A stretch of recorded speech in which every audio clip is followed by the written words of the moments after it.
Ini akan kita kerjakan saudara. Ini tema yang Tuhan beri di Sukot ini, itu dibenarkan, ditegakkan, dan dilantik. Holy Inauguration atau inaugurasi kudus. Saudara, sebenarnya ini adalah rangkaian dari Rosh Hashanah dan Yom Kippur. Rangkaian dari Rosh Hashanah, Yom Kippur, dan Sukot. Kenapa begini? Saudara, tanpa didamaikan atau berdamai dengan Allah, Tuhan tidak bisa bangun apapun hidup saudara dan saya. Tanpa berdamai dan didamaikan dengan Allah, makanya Rosh Hashanah, Yom Kippur kemarin kita banyak ditarik untuk merendah atau didamaikan. Bahkan juga berdamai dengan diri sendiri itu juga perlu supaya bisa dibangun. Kenapa hari ini perlu dilantik, ditetapkan, diteguhkan? Karena Sukot itu adalah hari saudara dan saya itu dibawa masuk tunduk, dibawa masuk ke rumah Allah. Gini, saya lanjutin kemarin, si sulung dan si bungsu ini tidak akan mewarisi apa-apa kalau mereka nggak di dalam rumah. Halo, kenapa dia dibuat tudung dan nanti akan dibuat tudung lagi ekstra, berlipat-lipat, berlapis-lapis. Ayo, si bungsu dan si sulung termasuk saudara dan saya nggak akan bisa dibangun kalau nggak di dalam rumah, kalau nggak di dalam tudung, kalau nggak di bawah perjanjian. Itulah kenapa saudara perlu ada di bawah pemuritan atau perlu ada di bawah tudung atau pemimpin. Kenapa bangsa Israel merayakan Sukot? Karena di Mesir mereka tidak bisa merayakan sesuatu atau kemerdekaan, atau Tuhan tidak bisa bangun apapun di tengah perbudakan. Selama seseorang diperbudak apapun yang bukan dari Tuhan, tidak ada bangunan apapun yang bisa naik dalam hidup seseorang. Kenapa diajak nulis 7 tahun ke depan, kenapa kita diajak nulis 7 tahun ke depan untuk Indonesia, untuk bangsa-bangsa? Wah, udah jadi duluan. Terima kasih. Kenapa? Karena Israel Tuhan nggak bisa bangun apapun. Waktu bangsa Israel dibawa keluar dari Mesir sambil sungut-sungut, sambil saudara ditarik, disuntik, dipotong, dihadapkan ke matahari, di padang gurun pun Tuhan juga nggak bisa bangun sesuatu yang permanen. Entah itu keluarga, itu pelayanan, entah itu semua kemuliaan yang hari ini saudara dan saya terima. Yang permanen itu bukan, yang temporari itu bukan kehendak Tuhan. Kenapa Sukot ini penting?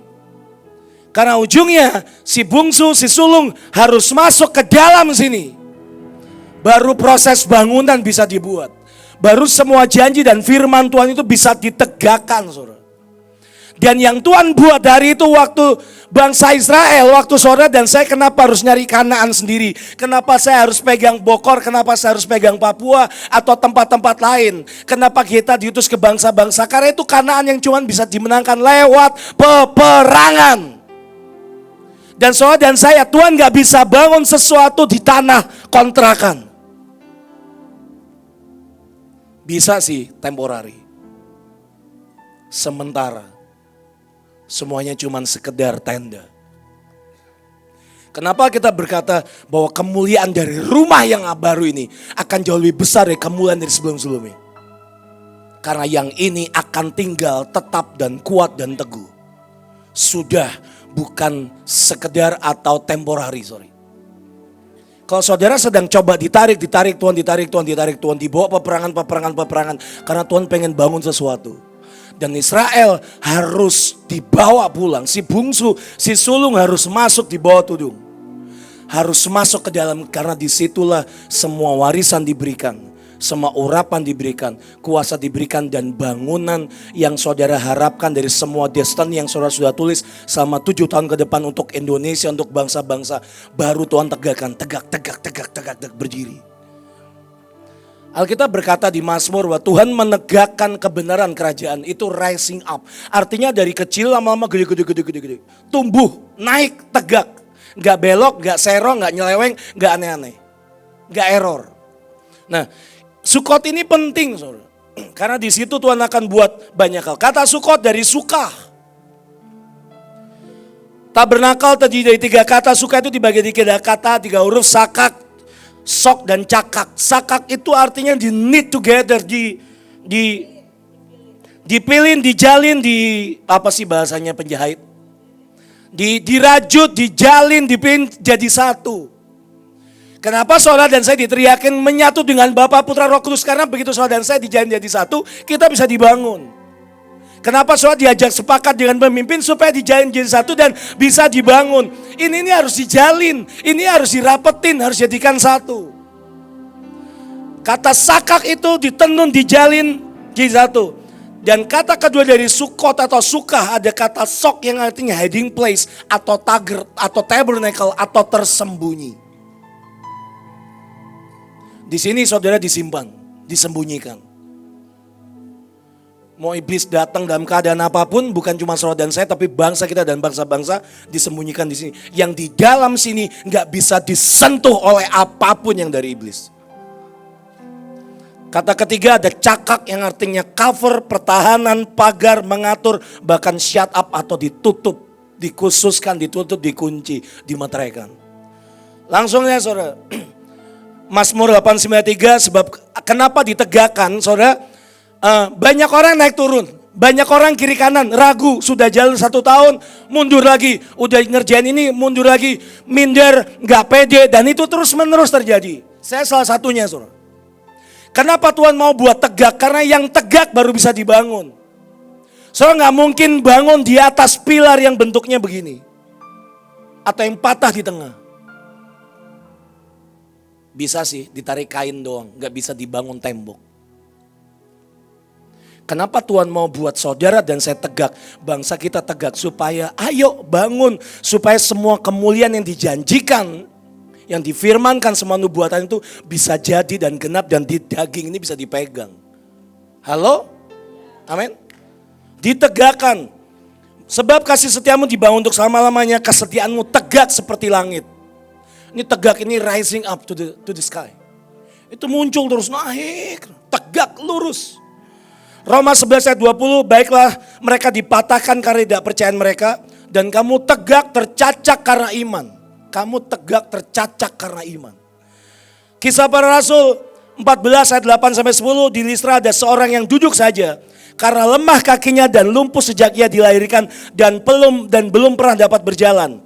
Ia duduk mendengarkan ketika Paulus berbicara. Saudara dan saya duduk mendengarkan ketika Tuhan bicara. Dan Paulus menatap dia dan melihat, dan Tuhan menatap saudara dan saya dan melihat bahwa kita beriman dan dapat disembuhkan. Lalu kata Paulus, kata Tuhan dengan suara nyaring, berdirilah tegak di atas kakimu. Dan orang itu melonjak berdiri dan berjalan kian sana kian kemari. Udah tegak itu bisa jalan. Kita gak nyeret-nyeret atau kita gak jadi beban buat orang lain. Lukas 13 ayat 10 sampai 13, pada suatu kali Yesus sedang mengajar dalam salah satu rumah ibadat pada hari Sabat. Di situ ada seorang perempuan yang telah 18 tahun dirasuk roh sehingga ia sakit sampai bungkuk punggungnya dan tidak dapat berdiri lagi dengan tegak. Sekali kata tegak itu penting. Dirasuk roh atau kena penyakit atau apapun, penyakit jiwa, penyakit mental, penyakit perasaan. Ketika Yesus melihat perempuan itu, ia memanggil dia dan berkata kepadanya, hai ibu, penyakitmu telah sembuh. Lalu ia meletakkan tangannya atas perempuan itu dan seketika itu juga berdirilah perempuan itu dan memuliakan Allah. Saudara, yang bengkok Tuhan mau tegakkan. Termasuk yang bengkok dari bangsa kita. Ada salah satu doa sebelum saya lupa, dalam namanya saya nggak lupa. Kita akan berdoa salah satunya kenapa kita akan bawa masuk bangsa Indonesia ke dalam sini. Supaya nanti mau elit gombal, mau apapun bentuknya, roh itu mau datang seperti apapun. Saya serius, dalam berbagai macam transaksi dan paksaan dan ancaman. Begitu bangsa Indonesia dibawa masuk ke sini. Ancaman datang dengan kata apapun, pemerintah kita akan berkata di dalam Yesus. Indonesia hidup tegak berdiri. Tapi begitu Indonesia di dalam sini, Indonesia berkata tidak dengan semua yang bukan dari Tuhan. Dan siapapun kekuatan apapun tidak akan bisa ngotak-atik Indonesia. Kenapa? Saudara, Mazmur 2 ayat 6 sampai 8. Begitu seseorang tinggal di dalam, baru bisa dibangun. Baru bisa dikukuhkan, baru bisa diteguhkan, ditegakkan. Si sulung dan si bungsu begitu masuk, semuanya dibalikan dan bahkan dibangun. Waktu Yakub keliling-keliling di padangnya masing-masing, di padang gurunya masing-masing. Sampai dia bisa ditegakkan sampai sekian 22 tahun setahu saya lebih. Begitu dia bisa tinggal, begitu dia balik lagi ke Betel dan menaikkan penyembahan di tugu yang dia dirikan di hadapan Tuhan. Disitulah Tuhan bisa bangun banyak hal dan akhirnya dasar yang selama ini Tuhan bangun, akhirnya dia bisa bangun dan berdiri sampai hari ini. Yang sebelumnya dia mengembara kanan kiri, pergi ke rumah Laban, lewati prosesnya masing-masing, gak punya tanah warisan sendiri untuk dibangun. Hari itu begitu masuk, begitu selesai dan dia masuk, semuanya dibangun Tuhan, start sampai hari ini gak goyang dan gak bergeming. Saudara, kenapa di dalam kemah nanti kita akan bentangkan tenda dan saudara kita akan bawa bangsa Indonesia masuk. Saya juga mohon para pemimpin untuk bawa tongkat panggilannya dan bawa gunung-gunungnya sekali lagi untuk masuk. Karena itu di gunung itu, ini ayatnya. Mazmur 2 ayat 6-8. Akulah yang telah melantik rajaku di Sion gunungku yang kudus. Aku mau menceritakan tentang ketetapan Tuhan, tentang dekrit, tentang keputusan. Ia berkata kepadaku, anakku engkau telah kuperanakan pada hari ini. Mintalah kepadaku, maka bangsa-bangsa akan kuberikan kepadamu menjadi milik pusakamu dan ujung bumi menjadi kepunyaanmu. Ya, aku sudah mengurapi, menaruh dan menetapkan raja-rajaku dengan firm di gunungku yang kudus. Aku mau mendeklarasikan dekrit yang Tuhan buat. Kamu anakku, aku sudah melahirkan engkau. Soalnya kalau baca ayat di atasnya ada peristiwa yang aneh. Ceritanya kira-kira begini. Ceritanya di ayat sebelumnya Tuhan itu lihat dunia dengan semua raja-raja dunia mulai kurang ajar dan mulai nantang Tuhan. Dan kondisinya adalah peperangan dan Tuhan berkata, oh oke.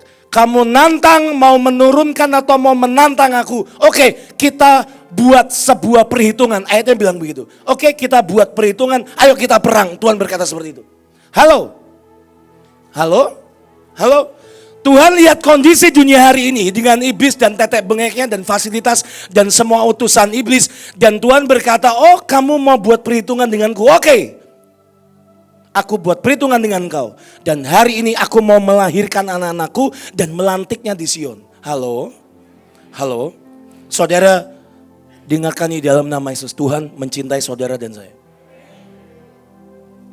Dan ini adalah usahanya, cintanya, hatinya untuk menarik saudara ke dalam tudung untuk membangun saudara dan saya.